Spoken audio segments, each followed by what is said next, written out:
Hello and welcome back to the channel. It's Mark from Powersonic and Apprentice 121. It's a lovely sunny day again this morning and I am doing a kind of day in the life session. I thought it's a bit of a while since I've done one of those, so why not? I'm going to be out surveying EV jobs, both domestic and commercial. I've got a visit into an EICR that my guys are on with, a big commercial one. I've also got some downlights to change in my house as well, and we'll get maybe a little time lapse of me doing some work. But before we jump on with all of that, I want to talk about something that's actually quite important to me, having seen this crop up on social media in the last week or so. It's to do with a good pal over on Twitter. He's called Col, so it's Col Dixons, and his wife Kelly. They've got two little kids, so there's Corey and Rose, and they've had issues with their hearts in the early parts of their lives. So Corey when he was 7 years old, and Rose from being a newborn ended up having open heart surgery at just 13 days old. Now thankfully both are doing well, fighting fit, but Col is trying to raise some money and give back to the hospital that helped him and Kelly such a lot with these things. So that was at Leeds Congenital Heart Unit at Leeds General Infirmary, and Col is doing a GoFundMe with 5 of his mates where he's riding from Land's End to John O'Groats to raise some money for the Children's Heart Surgery Fund. That is something that is going to really help support that hospital and the services they deliver. These people are saving lives, literally, and young kids as well at that. So this is something that resonated with me. If you can spare a few quid, head over and check it out and chuck a bit of money in the pot. Every little bit helps. And again, I will drop links to Col's social media in the description of this video. He's on Twitter and Instagram. He might be on other stuff as well, but I'll pop links to those and to the GoFundMe as well, so you can go and check it out yourselves, see what you think, read a bit about Col's story and what exactly the challenge is, and let's all get behind him as an electrical community. I think showing a bit of love to others is a good thing, and yeah, you'll smash it, Col, so good on you, mate. Good luck with the ride, and good on you and Kelly for trying to give back in the way that you are. Massive respect. But having said all of that, I know Col is a huge fan of van tours and bag tours. I'm not doing any of that today, so you're going to have to probably turn off now, Col, if you are watching. I'm going to get on with some actual work. I'm going out to site, as I said. Let's jump straight on with it, and we'll talk through some of the nuances of doing EV surveys and have a little look at what this big EICR we're on with is all about. And then we'll finish it for some comedy value of me changing some downlights, see if I trap my thumbs. Otherwise, let's crack straight on with it. Okay, here you'll see the head from the install. So this is surveying for the EV, and we've got a protective multiple earth system, nice big earth conductor on the side there, meter, and it spins over into this main board with a 160 amp main switch. As you'll see, it's full, so there's no capacity in there. There are some sub boards off this installation. Some of those are full, some of them aren't. Unfortunately, the ones with enough capacity in are only on, well, that one's on a C32, and the other one is on a C63, but it's got a lot of equipment in there and off that circuit already, so it's a real no-go. It's also at the other side of the workshop, miles away from the front of the building where the charge point is going to be needed. So in this case, we're going to be pricing for an additional distribution board for the EV. We need our 4-pole RCD as well in there, and we can take the circuit out from this plant room because it's virtually back to back with where the charge point's needed, so it's not a long cable run. There's plenty of space in here on the walls where we can drop something in and rejig what we're doing. There are some redundant ways in this board, so if we can get it to a point where we can get rid of 3 of these single MCBs, for example, we can drop a 3-phase isolator in, a 3-phase breaker in, and then spin over just to a separate enclosure for the 4-pole RCD. And yeah, that's kind of the chain of thought on this one. That's why it's important you come and survey. It's easy to assume that you've got this nice big beefy supply. You just need a circuit breaker in and a bit of a sub-main cable through the wall, and price it without coming to look. But you run the risk of having your pants pulled down eventually. It's really important that you do take the time to survey, or at least get the client, if they are familiar with the electrical system, to send you some pictures so you can see what the crack is before you're putting numbers on the board, if you like. And yeah, that's that. So this one I can't film outside, they haven't given permission for that. Just thought I'd show you the intake and what we've got here. It is literally just the other side of this wall, and then we've got a 3-phase EV charge point going in, and we can price for that now. We know what the earthing system is, we know what the supply characteristics are, we know the cable route, and we also know what equipment is needed to put on the quote. We can fire that in now, see what the client makes of it, and if we get the go-ahead, maybe see if we can get permission to film the install. So yeah, that's the commercial one. On to the next. So I'm on with the site with the guys now at the EICR we're doing. This is a big office and warehousing block, if you like, and we've got quite a bit to look at. The guys have been here a couple of days now, so they're already well on with it.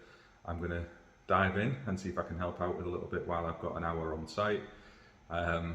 If I can get some footage, I will, but chances are I won't be able to, because I need to get on.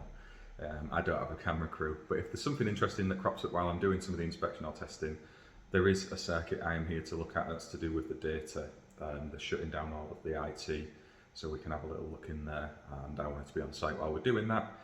So if there's anything that pops up of interest on that little bit, I'll chuck it in the video. If not, next you might see of me will be at the EV quote on a domestic job. I don't know if I'm going to have the bravery to announce to the customer, "Hi, Mark from PowerSonic, come to do your quote for an EV charge point. Do you mind if I get my camera out and film around your property?" We'll see. It might just be a case that some pictures pop up and we'll have a little chat through what I find. But I'll catch up with you in a bit. Okay, this is always an interesting one on an EICR. You'll see up there we've got a lot of mixed services. So you've got data and power that are overlapped and in contact with each other. You'll see here that's actually an energised cable that's coiled up. So that's been left like that for someone else to find. And then obviously these cable drops off. There is some tray up there, but kind of the way they're taken out of the tray and down to the ceiling grid and into the final points of connection is interesting. I just thought I'd show you that. So that's one of the things you need to look out for on an EICR. It's actually poking into the void to the place if you've got the opportunity. It's well worth a look, because you never know what you might find. Okay, so I'm going to have to try and edit in a picture somewhere up the top here of the domestic EV survey. I did ask the question if I could film, and they didn't want me to, which is fine, because it's everyone's free choice. It is a little bit weird someone turning up at your house wanting to start recording around the property when you're only there to do a survey on an EV. So I totally understood that, but I will pop a picture up. I've got permission for that. It's a tricky one actually, in terms of the existing installation. So often that's what you find when you're out doing surveys for EV. You are the bearer of bad news with the wider install sometimes. So there are a few things. I mean, this is a fully renovated and refurbished house. It looks beautiful, and as you'll see from the picture, they've got some old 3036 fuse boards still in there. Obviously we can put an EV charge point into that existing electrical system.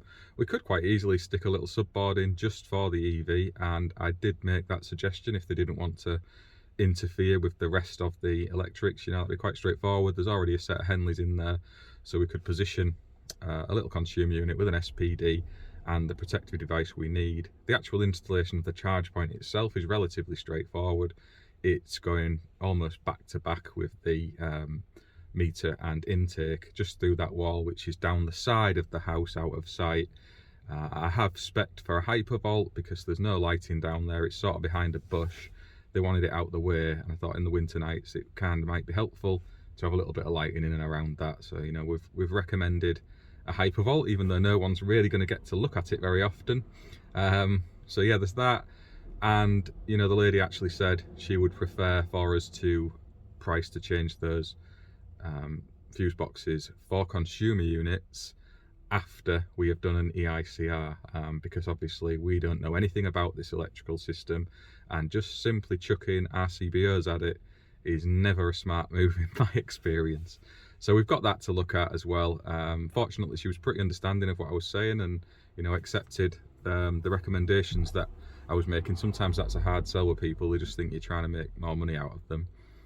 But yeah, that's what we're going to do. We're going to do an EICR, see what kind of state we've got things at. It is a big house, which is a worry because there's only 10 circuits between those two boards that you'll have seen in the picture above me.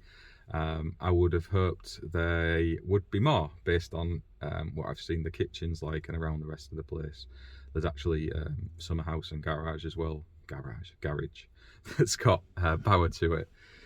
So yes, there's a bit more work come from that. That's often what you will see by being involved in the EV marketplace. It's why I encourage a lot of electricians, if you're not already, get on board with that, get your training done, get yourselves registered with OZEV and set up. There's going to be loads of these EV chargers getting installed anyway, but regardless of that, there's a lot of work that is coming out of doing EV surveys in addition to the installation of the EVs themselves. So that's one of the things I wanted to highlight in this video. When you are doing your surveys for your EV, just while we're talking about it, because I realise I've not actually mentioned that, one of the things you're looking for is if the supply is looped. Sometimes that's obvious because you've got your cable in and cable out. But if you are at the end of that loop, it's not always clear cut. So make sure you are checking if it's a loop supply into the building, because if it is, there's the most high probability that you're going to need to get that unlooped so you can install your EV charge point, or certainly have capacity for it to ever run at its maximum rating, which is the whole point of having one fitted in the first place, if we're honest. So yeah, look for the looping. If you are end of that line and it's an overhead supply, you can kind of go outside and trace it back. On some 1970s estates, it's not always that obvious because it's all underground. So you can ask to go and look in a neighbouring property. The DNOs should know this information, but my own experience is often they don't. So, make every inquiry that you can. You can only go so far, can't you, at the end of the day, but, it's well worth checking. Also, the service head size. So you're looking at the fuse rating. Don't pull the fuse to do that. You can only go by the external labelling on the fuse carrier. And, using your experience, looking at the size of the cable coming in and also the tails that are on the installation, to give yourself a good idea of what's actually in place. And then you can ask the DNO as well.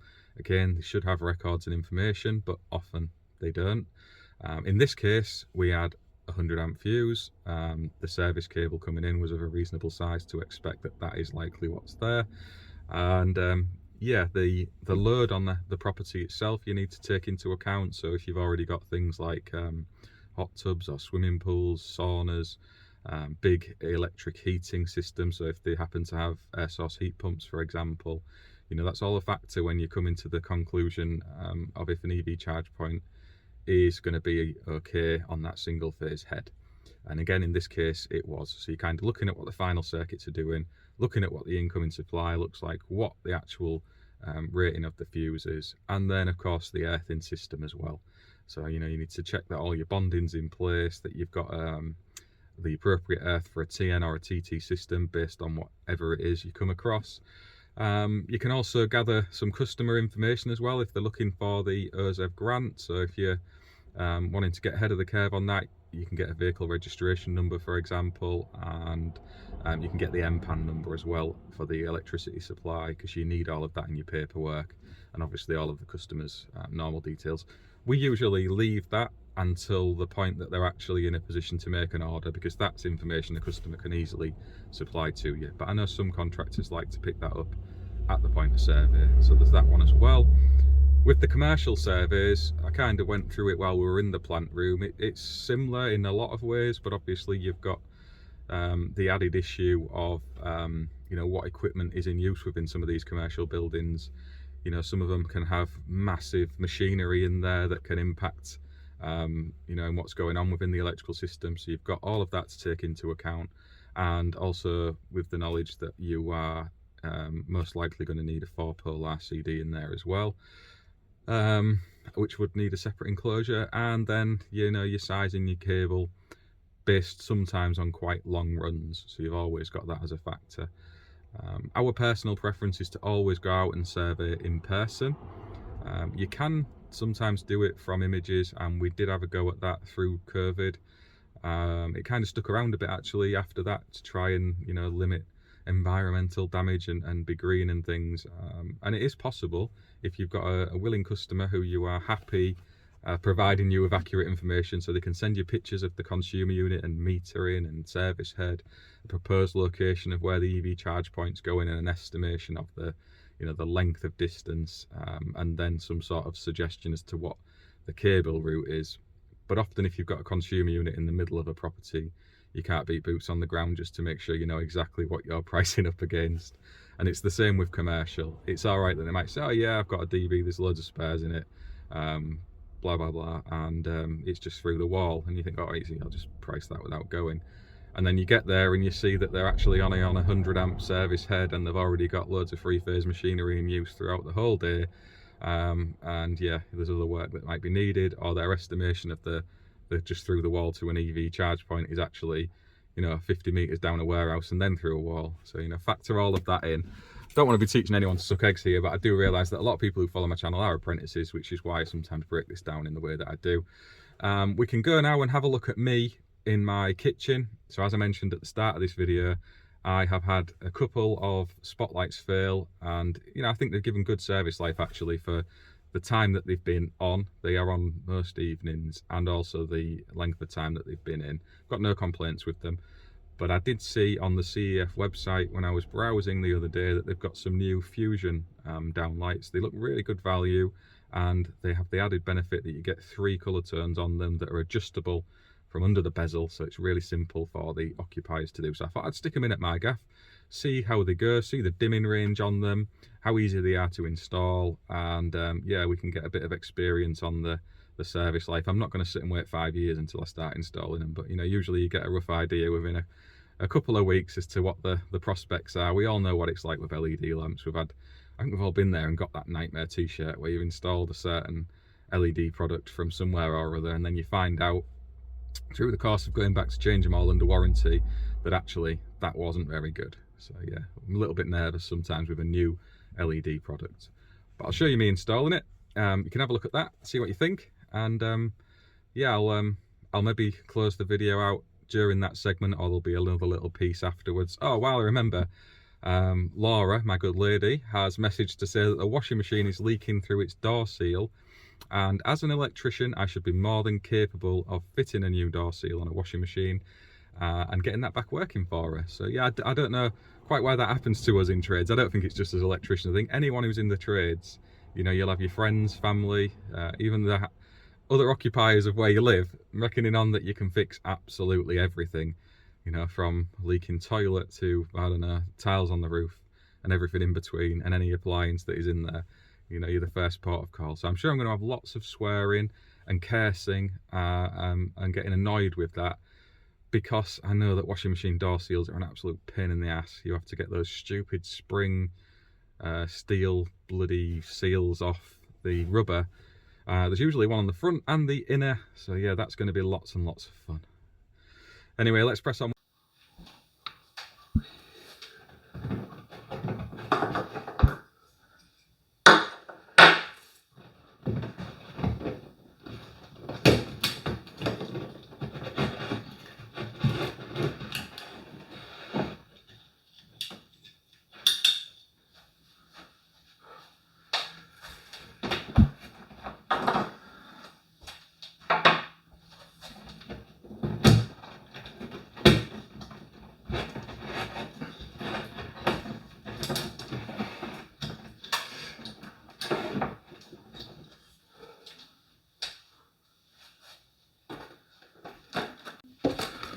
Okay, so we've got these 5.5 watt lights from Fusion.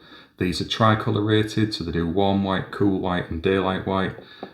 Saw them new on CEF, so I thought I'd give them a whirl. Got a little connector block here, pulls apart. You've got your push fit wires inside, so that's nice and straightforward, always like that. And then if you look on the front, they've got the bezels that remove. These you can get in different colours, but they come with the white ones. And then if I show you on there, you've got the adjustment on the front, if I can get it to focus, where you've got the warm white, the cool white, and then the daylight white option. And that's all user selectable from underneath. So that's really good. I'll jump on the time lapse now. You can watch in the background as I install them. And then I'll show you the different colour temperatures when we've got them on the ceiling. Be a nice demonstration. So I'll get on with it.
Okay, let's get the power on.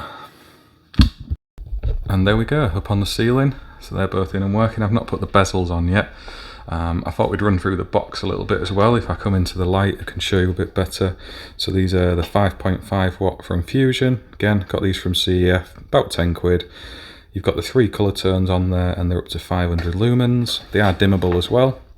And this is on a dimmer here, and the dimming range is pretty decent, so that's good.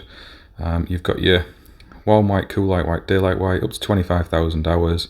They are fire rated, and they're also IP65, which is fantastic. And they go in a 70mm, 75mm cutout.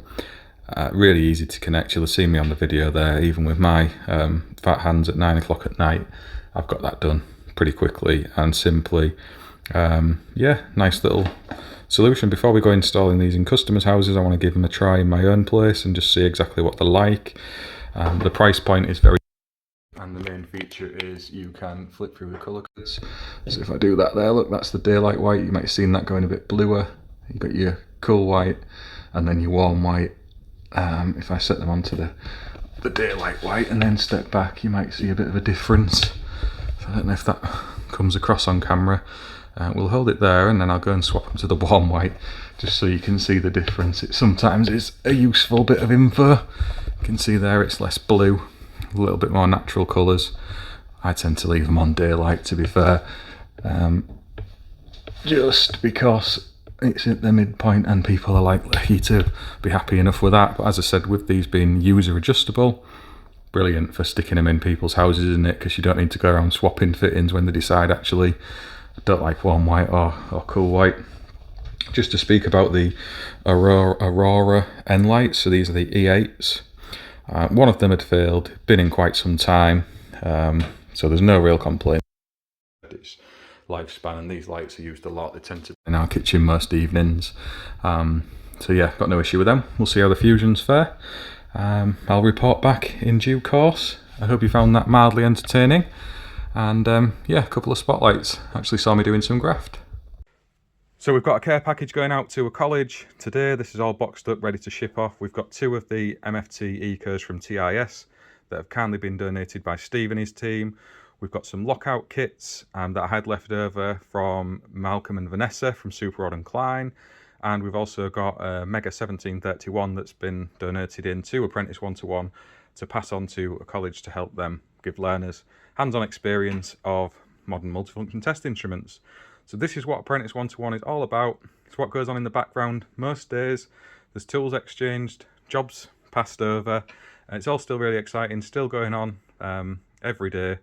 I don't talk about it as much as I probably should anymore, but I just wanted to show you this is all boxed up, ready to send off.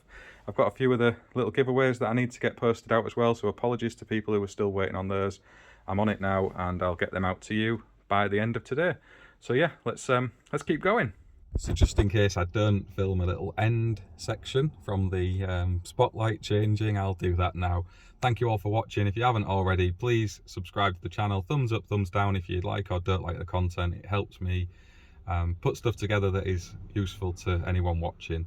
Otherwise, have a brilliant day, and thank you for bearing with me through the course of this video. Don't forget Col's GoFundMe. Please go and check that out, and I'll see you all in the next one.